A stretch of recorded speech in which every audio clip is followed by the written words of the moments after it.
நாட்டில் வறுமையை ஒழிக்கணும், அறியாமையை போக்கணும். ஒரு நாட்டில் பாதி ஜனம் படிப்பறிவு இல்லாமல் இருந்தாங்கன்னா அந்த நாடு உருப்படுமான்னு. இதுக்காகத்தான் நாடு முழுக்க 50,000 பள்ளிக்கூடங்களை திறந்து வைக்கணும்னு திட்டம் போட்டிருக்கோம்.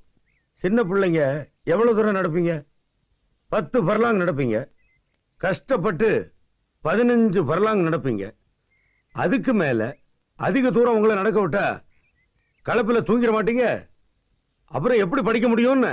அதனாலதான் 1 மைலுக்கு ஒரு ஆரம்ப பள்ளி, 3 மைலுக்கு ஒரு இடைநிலை பள்ளி, 5 மைலுக்கு ஒரு உயர்நிலை பள்ளி இருக்கணும்னு திட்டம் வகுத்திருக்கோம். முடியும், நம்மால முடியும். ஒவ்வொரு கிராமத்திலையும் இதை செயல்படுத்தணும்னு. நன்றி. இப்பொழுது தேசிய கீதம் பாடுவோம்.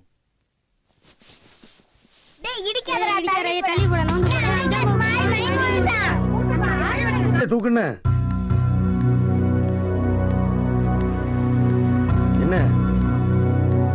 என்னாச்சு? காலையில என்ன சாப்பிட்ட? சாப்பிடல. ஏன்பா சாப்பிடல? சாப்பிட எதுவும் இல்ல.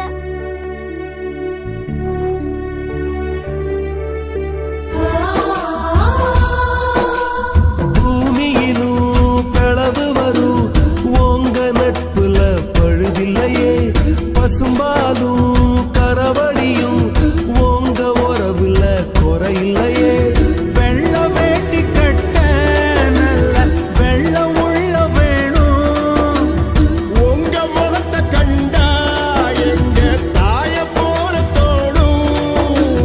நல்லதையே செய்ய கையடிக்கும் சாமி, உள்ளதையே சொல்ல வாய்திறக்கும் சாமி. ஐயா தொர நீ பல்லாண்டு வாழணும். ஐயா தொர, ஐயா தொர நீ பல்லாண்டு வாழணும். ஐயா தொர.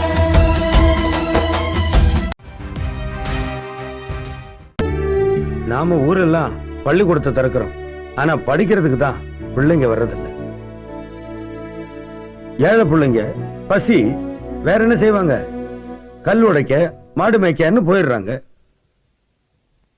எனக்கு ஒரு யோசனை தோணுச்சு. பள்ளிக்கூடத்துல மத்தியானம் சோறு போட்டா பிள்ளைங்க வரத்து அதிகமாகும். என்ன சொல்றீங்க? ஆமாயா. திட்டத்தை ரெடி பண்ணுங்க. உடனே இந்த திட்டத்தை செயல்படுத்தி ஆகணும்.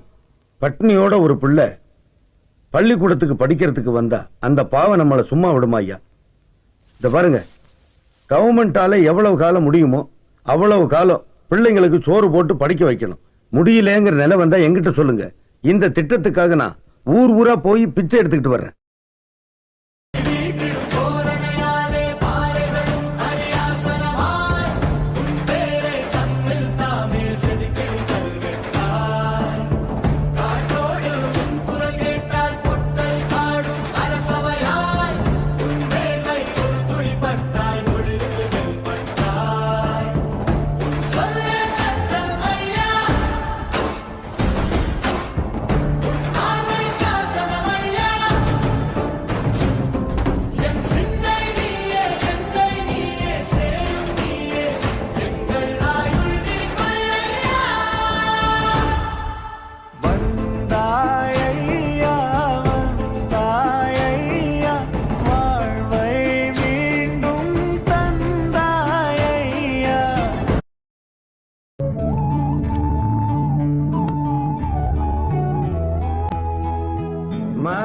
என்னையா? பைப்பு புதுசா இருக்க, பஞ்சாயத்து போர்டுல பணம் கட்டி எடுத்தியா? இல்லையா, யாரோ 4 ஆபீசர் வந்தாங்க, பார்த்தாங்க, பைப் இல்லன்னுட்டு இத போட்டுட்டு போனாங்க. தாயி, வெளிய பஞ்சாயத்து போர்டு ஆபீசர் நிக்காரு, நான் கூப்பிட்டேன், அவரை வர சொல்லு. சரிண்ணே. ஐயா வணக்கம். கூப்பிட்டீங்களா? இந்த பைப் கனெக்ஷன் என்ன உங்க ஏற்பாடா? அம்மா தெருக்குழாயில தண்ணி பிடிக்கிறத பார்த்தையா, அதான். எங்க அம்மா மட்டுமா? தெருக்குழாயில எத்தனை பேர் தண்ணி பிடிக்காங்க? அத்தனை பேருக்கு நீங்க ஓசி பைப் போட்டு கொடுப்பீங்களா?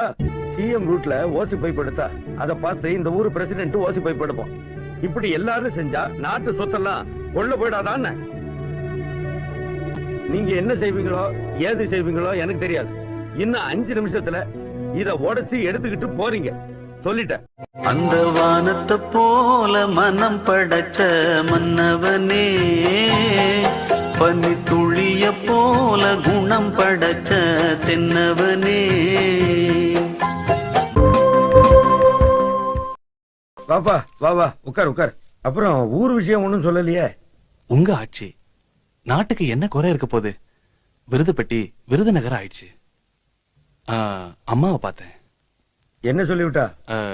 அனுப்புற பணம் பத்தலையா, கூட கொஞ்சம் சேர்த்து அனுப்ப சொன்னாங்க. இது நல்ல கதையா இருக்க. சிஎம் ஆகுறதுக்கு முன்னாடி 50 ரூபா அனுப்பிச்சேன்.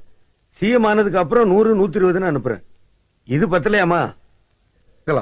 அது சரி, 3 பேருக்கு சாப்பாடு இருக்கா? இருக்குங்கய்யா. சைவம் சாப்பிட்டு அலுத்து போச்சு. அசைவம் ஏதாவது செய்யலாமா? செய்யலாங்க ஐயா. 3 முட்டை வாங்கிட்டு வா. சரிங்க ஐயா. என்ன இது, சிஎம் வீட்டு அசைவம்னா கோழி கடை அது இதுன்னு தடபடலா இருக்குன்னு பார்த்தா வெறும் முட்டை தானா? மட்டன் சிக்கன் வாங்கினா நம்ம சம்பளம் கட்டுப்படி ஆகாது. ஏதோ துட்டு மிச்சம் பண்ணா ஏழை குழந்தைங்க படிப்புக்கு கொடுக்கலாம். இங்க அசைவம்னா முட்டை தான். அவர் உருவம் பாரு எளிமை, அந்த எளிமைதானே அவருக்கு வலிமை. தலகணத்திடாத தலைவன் எங்கள் அண்ணன் மட்டும்தான்.